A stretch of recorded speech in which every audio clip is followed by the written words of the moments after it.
Om Swastiastu. Baik, kami di sini dari kelompok 1 akan mempresentasikan mengenai sejarah perkembangan dan gambaran umum audit internal. Sebelum itu, izinkan saya untuk memperkenalkan anggota-anggota dari kelompok 1, yaitu yang pertama ada saya sendiri, Ibu Tusreka Rahayu nomor absen 3, dan rekan saya Nikadek Desi Lestari nomor absen 25.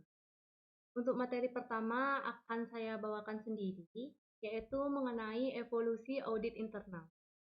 Awal mula ilmu dan profesi audit internal yaitu pada 3500 sebelum Masehi. Catatan sejarah mengenai peradaban Mesopotamia menunjukkan adanya tanda-tanda kecil seperti titik, tanda silang, dan tanda centang yang ada pada saat itu merupakan potret dari sistem verifikasi yang telah dijalankan. Dalam perkembangannya, tugas mendengarkan istilah audit yang berasal dari bahasa Latin auditus atau mendengarkan. Jadi, salah satu contoh penerapannya yaitu di Kerajaan Romawi adalah quaestor atau pihak penanya akan memeriksa laporan gubernur untuk mendeteksi kecurangan dan penyalahgunaan dana. Selanjutnya, audit internal di abad-abad pertengahan. Perdagangan Italia yang ekspansif pada abad ke-13 membutuhkan pencatatan yang lebih rumit, sehingga lahirlah pembukuan berpasangan atau double entry. Setiap transaksi dicatat baik pada sisi debit maupun sisi kredit. Audit internal di masa revolusi industri. Dimulai ketika terjadi revolusi industri di Inggris. Perusahaan memperkerjakan akuntan untuk memeriksa catatan keuangannya. Lebih dari sekadar mendengarkan, memverifikasi audit kemudian berkembang menjadi verifikasi catatan tertulis dan perbandingan angka yang tertera pada jurnal dengan bahan bukti dokumennya. Selanjutnya, audit internal di tahun-tahun belakangan ini. Kemunculan Undang-Undang Perusahaan Inggris menyebabkan pentingnya pertanggungjawaban auditor. Amerika Serikat tidak memiliki undang-undang seperti ini, sehingga audit merupakan pengganti yang memenuhi kebutuhan para pengusaha. Kebutuhan ini memberikan tekanan pada audit neraca dengan lebih menitik beratkan pada pendekatan analitis terhadap akun-akun di laporan keuangan. Materi berikutnya mengenai perbedaan audit internal dan audit eksternal. Audit internal dilaksanakan oleh auditor internal yang merupakan orang perusahaan. Sedangkan audit eksternal dilaksanakan oleh auditor eksternal yang berasal dari luar perusahaan atau kantor akuntan publik. Internal Audit Report memaparkan mengenai temuan pemeriksaan yang berkaitan dengan adanya penyimpangan dan penyalahgunaan. Kekurangan pengendalian internal yang disertai dengan saran perbaikan. Sedangkan isi dari External Audit Report yaitu pendapat tentang kewajaran Financial Report. Selain laporan tersebut juga disertai manajemen letter yang berisi tentang kelemahan pengendalian internal dan saran perbaikannya yang akan dilaporkan kepada manajemen perusahaan. Baik, sekian pemaparan materi dari saya. Untuk materi berikutnya akan dipaparkan oleh teman. Waktu dan tempat saya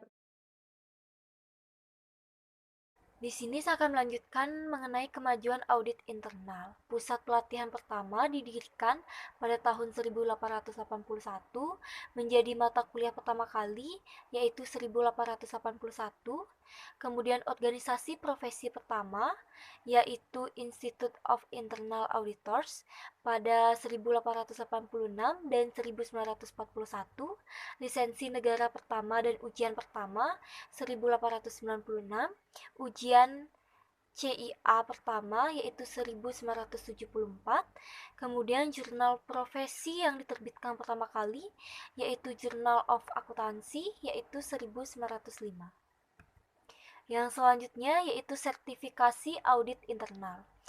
CIA satu-satunya sertifikasi di bidang audit internal yang sudah diakui secara internasional dan dikeluarkan oleh The Institute of Internal Auditors atau IIA. Sertifikasi CIA merupakan pengakuan atas kompetensi dan profesionalitas sehingga para auditor internal wajib memilikinya.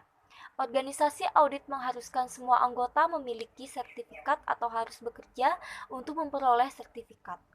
Undang-undang audit yang seragam dibuat oleh negara US yaitu General Accounting Office, mensyaratkan auditor pemerintah harus memiliki gelar CPA atau CIA.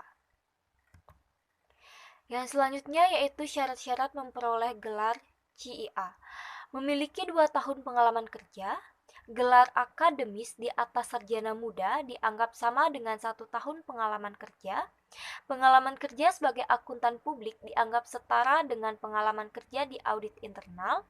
Pengajar penuh waktu di universitas pada materi yang diujikan dianggap sama dengan pengalaman kerja, yakini 2 tahun pengalaman mengajar sama dengan 1 tahun pengalaman kerja di bidang audit internal.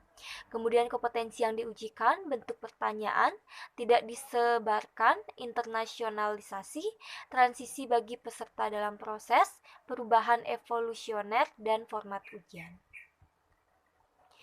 Materi yang selanjutnya yaitu independensi dalam audit internal. Independensi dalam program audit yang pertama yaitu bebas dari intervensi manajerial atas program audit, bebas dari segala intervensi atas prosedur audit, dan bebas dari segala persyaratan untuk penugasan audit selain yang memang diisyaratkan untuk sebuah proses audit. Independensi dalam verifikasi, yaitu bebas dalam mengakses semua catatan, memeriksa aktiva dan karyawan yang relevan dengan audit yang dilakukan, mendapatkan kerjasama yang aktif dari karyawan manajemen selama verifikasi audit.